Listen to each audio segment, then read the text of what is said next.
Okay. Oh my goodness. I'm gonna be late for my shift. All right. Well, just in time. I got a couple of minutes, guys. Good evening. I got a couple of minutes before I start my shift here at the call center. And tonight, I'm very excited. So thanks for checking out this class. And let me tell you a little bit about what I do at a call center. Well, I am a coach, but I also take calls. I take a lot of calls. And let's see what's in the bag here for tonight. Well, before I start my shift, I gotta put on my badge.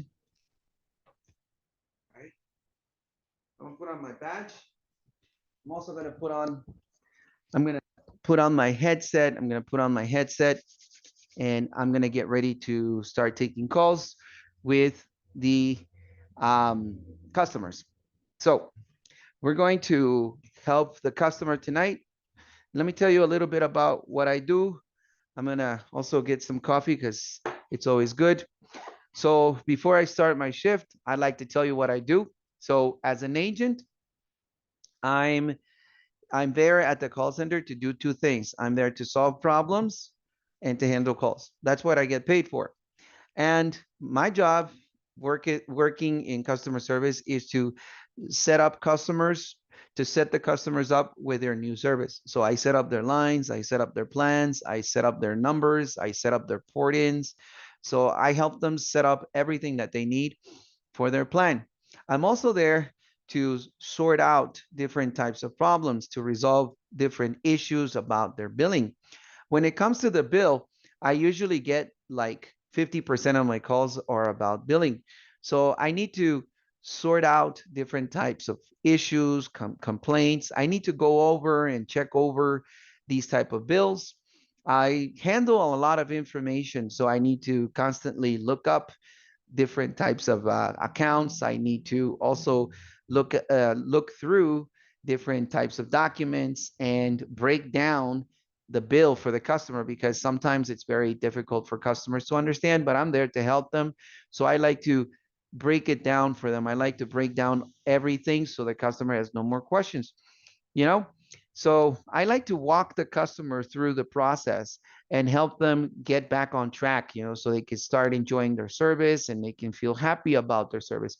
So basically, that's what I do at the call center. I like to handle all these things and put my best effort in everything that I do because I really enjoy helping out customers. I really enjoy doing that. Okay. So welcome to tonight's class. Today, we'll be talking about more phrasal verbs. In our previous lesson, we talked about different types of phrasal verbs that are used to speak in English with a natural tone, a natural expression. So phrasal verbs are great if you want to boost up your level. If you want to stop talking like an intermediate, I totally recommend you start using phrasal verbs. And this month we'll be incorporating phrasal verbs. We'll discuss grammar, we'll discuss vocabulary, we'll discuss pronunciations. So at the end of the month, you will be able to master phrasal verbs. Today's phrasal verb or tonight's phrasal verb is the phrasal verb set up. Here's a phrase for everybody to consider. Let's set you up. Let's set you up. So how do I use the phrase, let's set you up when I'm talking to a customer or to somebody? So as an agent, my job is to configure different lines. My job is to install numbers. My job is to put everything together and make it work. So I like to say that I set up the number for the customer. That means I do the configuration, I do the SIM card, I do the IMEI, I do everything for the customer. I create the account, the plan for everything. So I set up the account, I set up the number, I set up the bill, everything for the customer so he can start using his number immediately. So if I say to the customer, let's set you up with a new line, that means let's get your line configured. Let's get your line installed.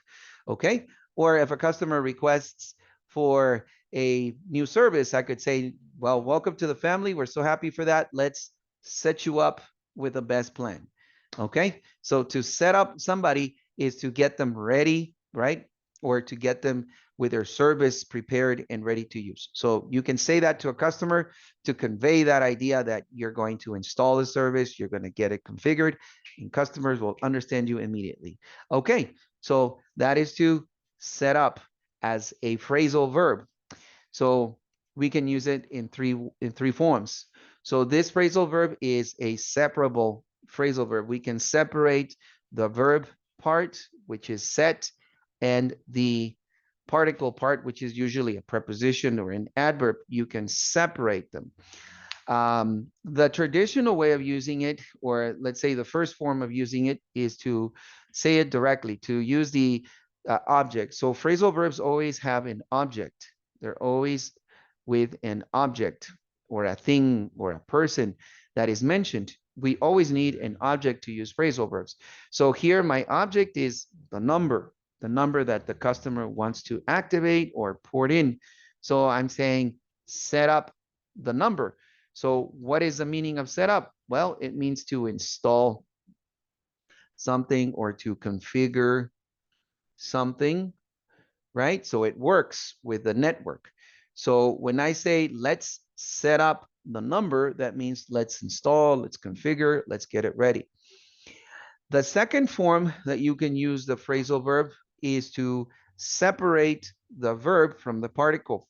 So here the verb set and the particle up are separated. We put the object in between the verb and the preposition. So now I can say, Mr. Customer, let's set the number up. Let's set the plan up. So by saying it like that, I'm putting emphasis on the object by separating the verb from the particle. The third way of using it is with an object pronoun. So instead of saying the number, we use an object pronoun. Since I'm talking about one line, one number, I'll use the pronoun it. I'm talking about a thing. So I'll say it like this. Let's set it up. Let's set it up for you. Let's set it up. It's so quick. It's so fast. You can barely hear it because it's all connected. Set it up, right? And now I don't need to repeat the number or the line again because the customer and I, in our conversation, we know what we're talking about. We're talking about his line. So we could say, Mr. Customer, let's set it up for you. How do you want me to set it up? Um, it's all set up. So the customer knows that I'm referring to that number. Okay, so this is a setup as a verb is a verb that conveys or expresses the idea that you're installing or configuring something or you're setting up something. The third use could be to arrange something, right?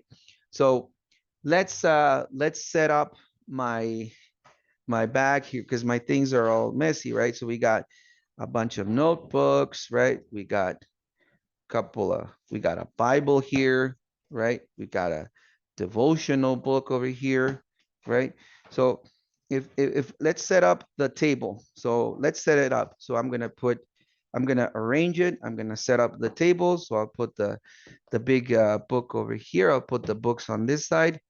I'll put these notebooks here, right? Let's set it up. I'll put the cup of coffee here. And since we're going to do some writing, let's take out 2 pens. And since we'll do some studying, let's use a highlighter. Okay, so we'll leave it there. We'll clean it. Now, everything is ready and set up for a session of studying and learning. It is set up. Guys, the table is set up. You guys can come and study. Everything is organized and we're good to go. Okay, we're good to go. So let's get started. So set up, another way of saying it could be like to arrange something, to organize something, so it's ready to be used, okay? So that would be like the third application outside of configuring or installing stuff, okay? And that's how you would use the phrasal verb. And in another application, there's another application for setup. You can also use setup when you refer to it as the actual thing in the way that it is configured.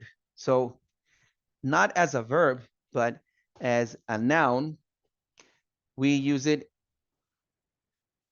like this as one word. We can say setup, but here it's not a phrasal verb, it's just one word and it's a noun. So what is setup? It is the idea of how something is configured or arranged, right? It's the idea or way, right? Something is configured or arranged, okay?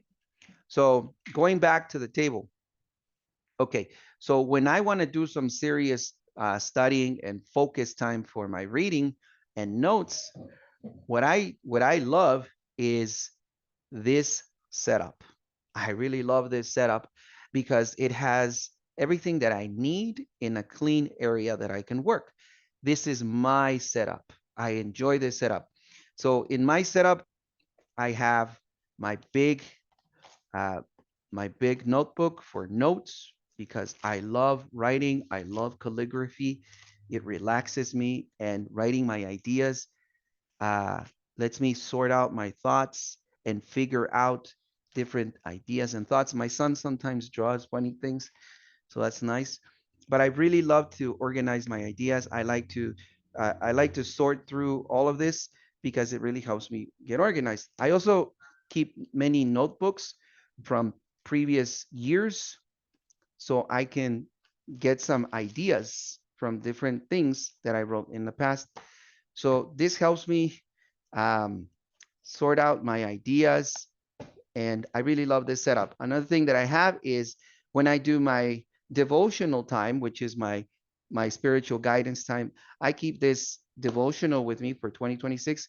I love the way the setup of this devotional because it has a by date you have a reading and it provides the verses, an explanation, a reflection, and it leaves an area so you can write a thought.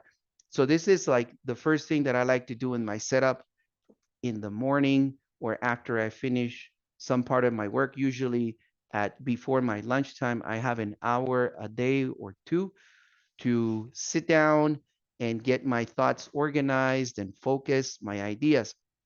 It's also good because you need you need the good book. You need the law, the reference here to check up everything and to see that everything is going according to plan.